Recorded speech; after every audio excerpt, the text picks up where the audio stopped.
So in chapter 11, Christina Hoff-Sommers dismisses the notion of a backlash against women, saying that this backlash is actually just being manufactured by gender feminists to keep the war going, even though they have gained equity and are just trying to promote a misandric stance. In chapter 11, she says this: "This is a corrosive paradox of gender feminism's misandrist stance. No group of women can wage war on men without at the same time denigrating the women who respect them, those men that is. It is just not plausible to incriminate men without implying that large numbers of women are fools or worse." I agree. So she's basically saying here that by painting men as the villains and as the oppressors, it basically puts women in this. It paints them as women as kind of stupid and unable to make a decision, etc., which I agree with. Also, she says that she points out how Betty Friedan and Simone de Beauvoir met up once, and said to her that she wanted women to have a choice to stay at home.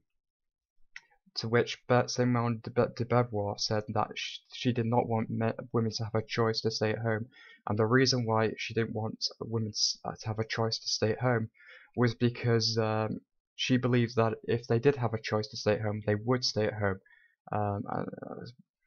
However, Christina Hoffman says, "But women are no longer disenfranchised, and their preferences are being taken into account. Nor are they now taught that they are subordinate, or that a subordinate role for them is fitting and proper. Have any women in history been better informed, more aware of their rights and options?" she asks. "Since women today can no longer be regarded as the victims of an undemocratic indoctrination, we must regard their preferences as authentic. Any other attitude towards American women is unacceptably, patronizingly, and profoundly illiberal." In this chapter, she concludes talking about how women have sort of rape fantasies, or sexualize basically the idea of men as being dominant, and gender feminists see this as patriarchy and not a form of sexuality, not that women are not attracted to men who are dominating. It is simply a patriarchal thing to. It is just the patriarchy basically informing women that this is what they should pick up, even though many books, romance books, are have a sort of alpha male. And Christina Hoffman says that the feminists are trying to basically censor all these kind of materials, such as romance books, to very little success, and to some in some other areas to some success, in order to paint women as more kind of dominating of she says this. This will probably clear it up a bit more. Miss Krentz lists several more targets. I think Krentz is a feminist, by the way. Among them, the aggressive seduction of the heroine by the hero, and the convention that the heroine is a virgin. The young editor's failure was, quote, resounding. Their exhortations to change had very little effect on the more established writers. Nor did they succeed in their aim of getting new writers to introduce a new and popular genre of politically correct romances, featuring sensitive, unaggressive heroes and sexually experienced right-thinking heroines in, quote, modern stories, dealing with trendy issues. Across the board, from series romance to single title releases, it is the writers who have steadfastly resisted to the efforts to reform the genre whose books constantly outsell others. I think at the time of writing, romance novels constituted something like 40% of sales of paperback books. So I think what she's pointing out there is that this this desire for an alpha male is it cannot be relegated to patriarchy, because it is something sexual that women are looking for, and therefore cannot be censored over by feminists attempts to censor. So the book itself is it's quite easy to read. There isn't any words in there that will jump out at you and make you need to look up in the dictionary. The terminology is fairly okay. There are some parts of the book where I felt like she made a point and was kind of hoping that she would just move on to the next section.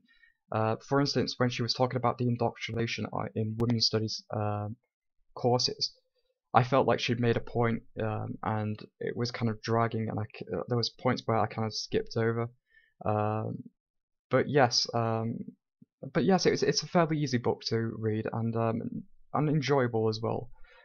I do have some criticisms, particularly of Christina Hoff Sommers, but the biggest criticism I've got of the book is her concept of patriarchy, which she doesn't really define. For instance, she says that we're not living in a patriarchy today in contemporary American society. However, when she says that we do not live in a patriarchy in contemporary American society, she doesn't really define what she means by patriarchy and by.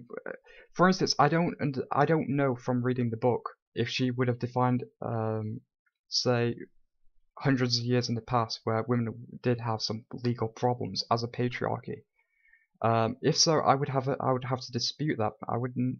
It's true that women did have problems in the past, in terms of legal restrictions, i.e., not being able to purchase property. However, this was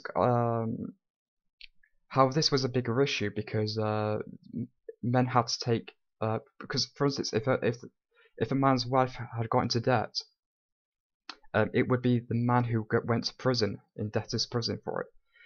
So I don't think. So I think so I'm a little confused what she means by patriarchy and how she would define it and what periods. I don't know if in the past she would have called it a patriarchy. It's a bit confusing. She refers to patriarchy in quotes, which seems to indicate she does not believe in a patriarchy. And yet, in one part of the book, she says that Japan is more patriarchal. So I don't really understand what she means. Does she mean more traditional? If that's so, then I would agree. Yes, the gender roles were more restricted. However, I don't know if I would call. I don't think patriarchy ever existed. I would label it as gynocentrism, and she does refer to gynocentrism. She says that the contemporary feminism is gynocentric. However, she doesn't seem to acknowledge that gynocentrism is not so much a theory, is not something that is advocated for, but is a fixed. It is a fixed system of the relationship between men and women, and it has always been like that. So by saying that feminists are advocating for gynocentrism, well, it's already here. Basically, what she really is referring to is that they are demanding increasingly more privileges, which I would agree with. However, so overall, I just think some of the terminology just wasn't really defined particularly well, which I think is understandable because she wants to be apolitical. But it was a little bit confusing in terms of what did she mean by patriarchy, and historically what she meant by not being a patriarchy anymore. Was we ever a patriarchy? When did we not become a patriarchy? Or does she not believe in patriarchy theory at all? So it's a little bit confusing in that sense. I do have some criticisms of Christina Hoff Sommers herself, and I'll get into that in another video some other time. But thanks for listening. Very interesting book. There were some parts where I skipped over, but overall, I recommend you read it. It's 1994. How Women Betrayed Women is the subtitle of the book. Thanks for listening. I want to do some more book reviews in the future. Thanks for listening again.